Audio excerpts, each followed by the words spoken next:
Welcome to Simply Gospel. I'm Willite Duvall, your host. Today we're here live in Los Angeles with the legendary Caravans. We have Miss Inez Andrews, Miss Dorothy Norwood, Miss Albertina Walker, and Miss Dolores Washington. We've been prophesizing that she's going to marry Thompson, because I keep calling her Thompson. Welcome to Los Angeles and welcome to Mount Moriah. Thank you so much. Now, you guys are number 7 on the Gospel Billboard with your new CD. Tell me, how is that coming along? How you feel about that? Oh, go ahead. I'm very excited about it myself because it's the Caravans, and I'm a part of the Caravan, so I am truly excited about being number 7 on the Billboard. That is an awesome accolade. Tell me, how long has it been since you've been together as a group again? Because you all came together in the early 40s, I should say, and then you went into your own ministries and you did extremely well, and now you're back together. It's last year this time, about August of last year, we came together, and that's when we did another project.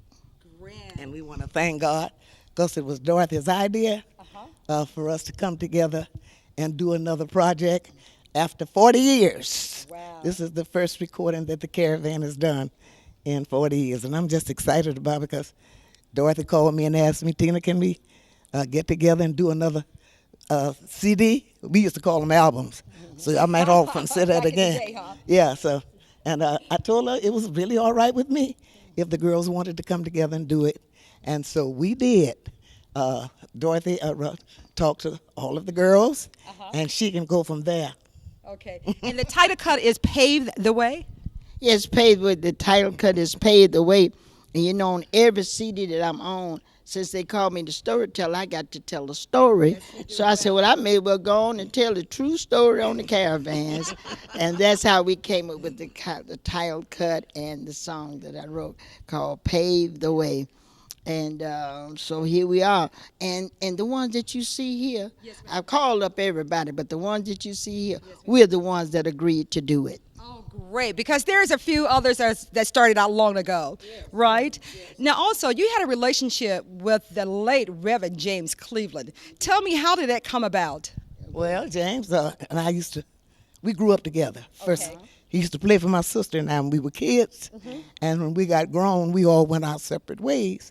And so I happened to go over to Mahalia Jackson's house one day, and James happened to be there, and I needed a musician. And James said to me, Tina says, I heard you need a musician. So you want me to play for you? I said, yeah. So James came on out on the road with us and started working with us. And he wasn't singing at that time. He was just supposed to be the musician.